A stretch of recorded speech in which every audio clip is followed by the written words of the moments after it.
ACL fibre tape internal brace surgery क्यों महंगी होती है, कितनी महंगी होती है, आज हम इस पर डिस्कस करेंगे। मेरा नाम डॉक्टर मनु बोरा, मैं एक ऑर्थोपेडिक सर्जन और आर्थ्रोस्कोपी एक्सपर्ट हूँ। Team ortho, Gurgaon, Bombay, Bengaluru.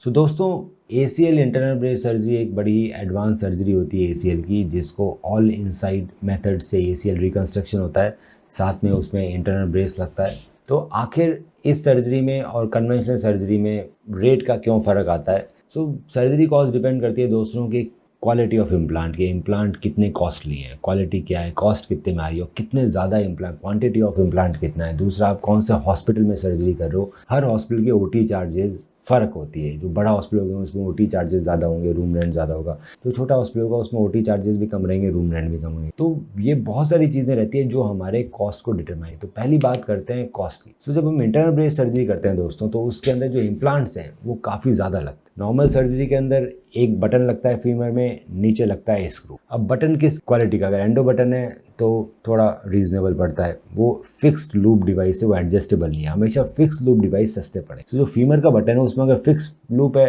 तो वो थोड़ा रीजनेबल है। अगर एडजस्टेबल डिवाइस है, मतलब एडजस्टेबल डिवाइस का मतलब ये है कि जब हम बटन और ग्राफ के बीच का जो डिस्टेंस है वो छोटा बड़ा कर सकते हैं, तो एडजस्टेबल डिवाइस होते हैं जो कि महंगे आते हैं। उसके अंदर भी जनरेशन है कि जनरेशन 1 का है, जनरेशन 2 का है, उस पर डिपेंड करती है कॉस्ट। पर कन्वेंशनल सर्जरी में 2 ही इम्प्लांट यूज होते हैं, एक बटन। अब बटन में अगर फिक्स लूप डिवाइस है तो सही सस्ती है, और एडजस्टेबल डिवाइस है तो महंगी है। जनरेशन 2 का एडजस्टेबल डिवाइस है जैसे कि टाइटो पार्टी जनरेशन 2, तो वो और महंगी हो जाती है। स्क्रूज रीजनेबली इतने महंगे नहीं रहते, बटन ज़्यादा महंगे रहते हैं एडजस्ट। तो इसमें सिर्फ 2 ही इम्प्लांट लग रहे हैं। वहीं मैं अगर इंटरनल ब्रेस सर्जरी की बात करूं तो इसके अंदर फीमर में एक एडजस्टेबल बटन लगा रहता है, साथ में फाइबर टेप रहती है, नीचे टिबिया में ABS लूप होता है, no button tight rope, conical button अलग से आता है आर्थरेक्स, साथ में फाइबर टेप रहती है। और फाइबर टेप को फिक्स करने के लिए हमें सॉवल लॉक एंकर यूज करना पड़ता है, वो बटन पे नहीं बांधते फाइबर, उसको एंकर के थ्रू बोन में बरी किया जाता है। तो ये इसमें 6 इम्प्लांट लग गए। एक होता है फ्लिप कटर जो यूज होता है ताकि हमारी हड्डी कम कटे और छेद छोटा। टोटल 6 इम्प्लांट लगे, और 6 के 6 काफी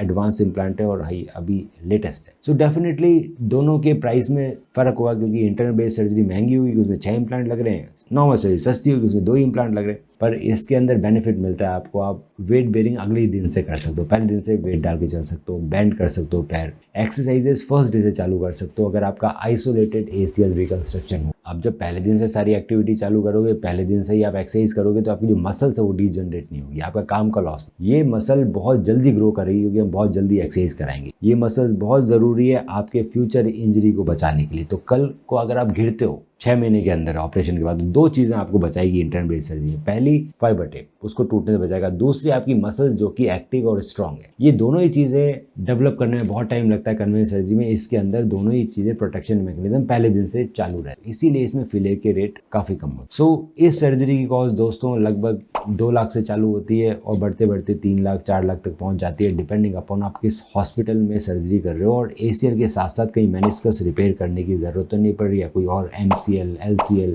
या PCL का रिपेयर या रिकंस्ट्रक्शन की जरूरत। सर्जरी एक ही बार होती है दोस्तों, बार बार में, तो बहुत ज़रूरी है कि आप सोच समझ के डिसीजन ले, जो भी बेस्ट अवेलेबल है इस वर्ल्ड के अंदर वो डिसीजन ले, क्योंकि एक बार सर्जरी होगी दोबारा नहीं होगी। आप आज एक कोई रीजनेबल कार खरीद सकते हैं, उसके बाद अगर पसंद नहीं आए तो अपग्रेड कर सकते हैं, सर्जरी को आप अपग्रेड नहीं कर पाए।